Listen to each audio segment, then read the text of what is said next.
What's up, guys? Josh at Trademark Exotics here. I have a really nice looking clutch here. This is from Ivory Pied, which is a super Yellowbelly Pied bred to a Pied. And no matter what, the Ivory Pied's gonna pass down a Yellowbelly gene, so that's why they're all Yellowbelly Pieds. All 6 of them. But the cool thing is when you have a super form of something, it usually passes down a very high expression of the single gene form. For instance, if you have a super pastel pied and you breed it to a pied, you're going to have a bunch of pastel pieds that are all very high expression, good looking pastel pieds, not just, you know, like pastel pieds that are a little bit dull or barely look like pastel. As you can see, there's no question about it that these are all Yellowbelly Pieds. I'm sure a lot of you have seen Yellowbelly Pieds that don't really express the gene as well as these, but that's the good thing about breeding a super form of something. Let's look at each one of these closer.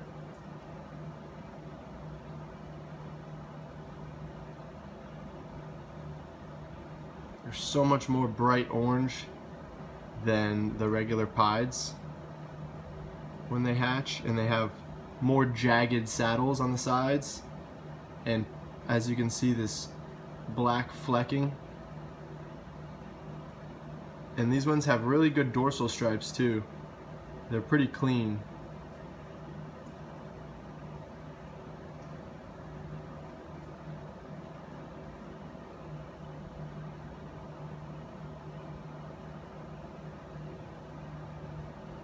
So that's one of them.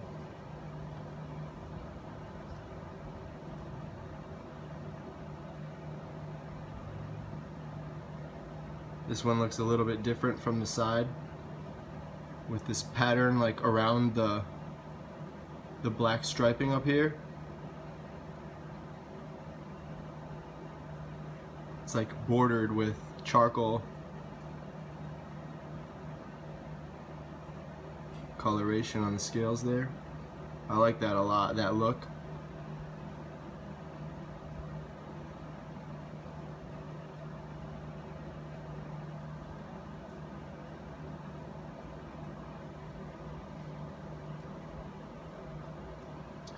Here's another one. This one's a little bit more high white.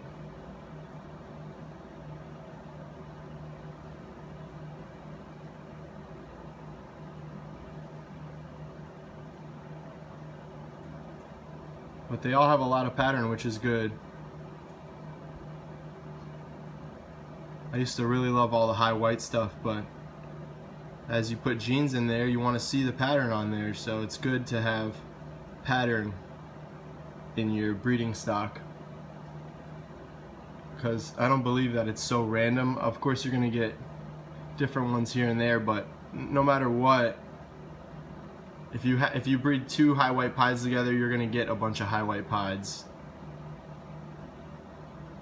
You know, give or take a few, but the babies usually look like the parents pretty often. I don't think it's random.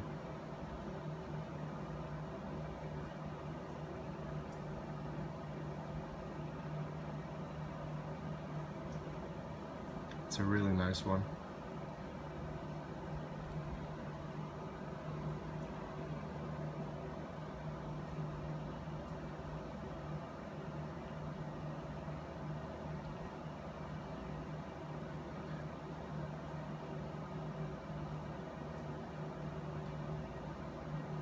I love how orange these are.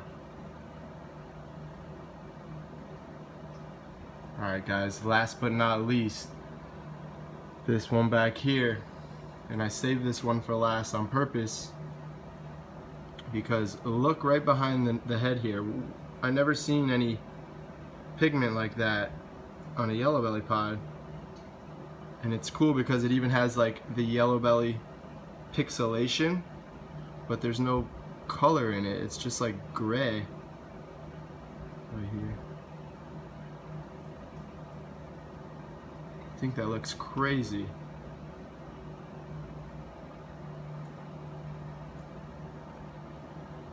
And she's got a lot of pattern too.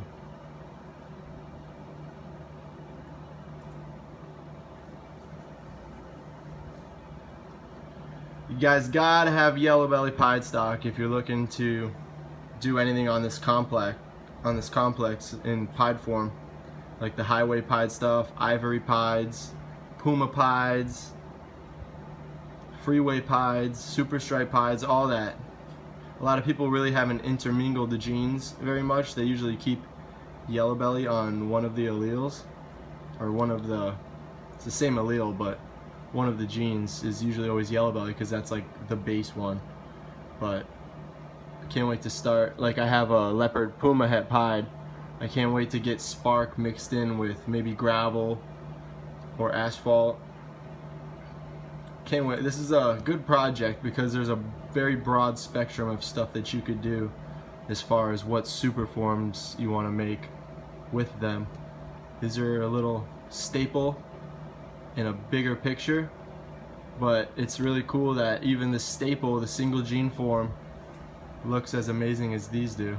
They do brown out with age a little bit, but overall they stay a lot nicer than the normal pieds do.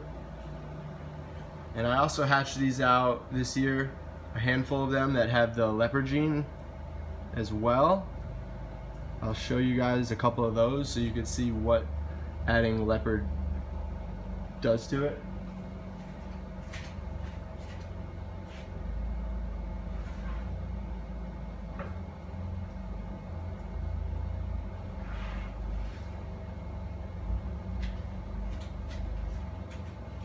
So these ones aren't as vibrant, obviously, because they already shed out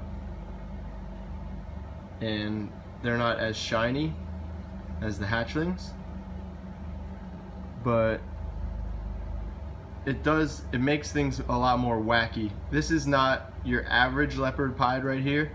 This is like some weird paradoxing that almost looks like, you know, regular leopard pattern, but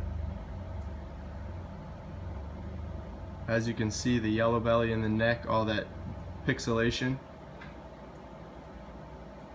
The leopard also darkens the head up in the neck.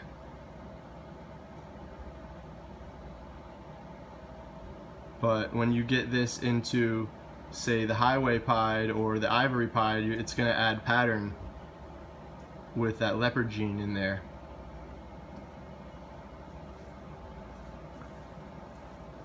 This one's only a few weeks old compared to these fresh hatchlings.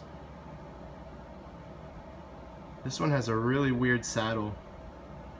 This is like not what I usually see on these. It's like very bright on the edges and like thicker orange and thicker striping than most. So that's really cool. And you can see the yellow belly in this saddle right here. And look, the leopard added that black neck behind the head. Look at that. If you look close, you could see like pattern underneath it. The black is like an overlay almost.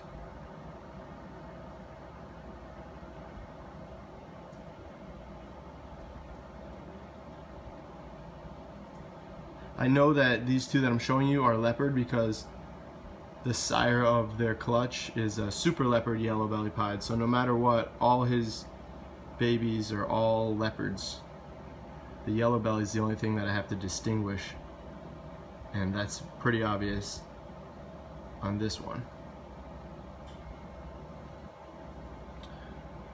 Alright guys, I really like the Yellowbelly gene, getting it into pied form. And I cannot wait to get Orange Dream and Enchi in the mix. I already do have some Yellowbelly Enchi stuff, but I haven't produced any this year really, just the regular Yellowbelly Enchis or pastel Yellowbelly Enchis, but can't wait to get Yellowbelly into the other genes to just bring things up a notch. I think it'll be really good to have Yellowbelly in basically almost all pied combos because it's such a strong gene. classic, but everyone still loves it. Alright guys, if you have any questions about stuff for sale, just look in the description. I'll put all the info in there. Thumbs up if you like this one. See you guys later.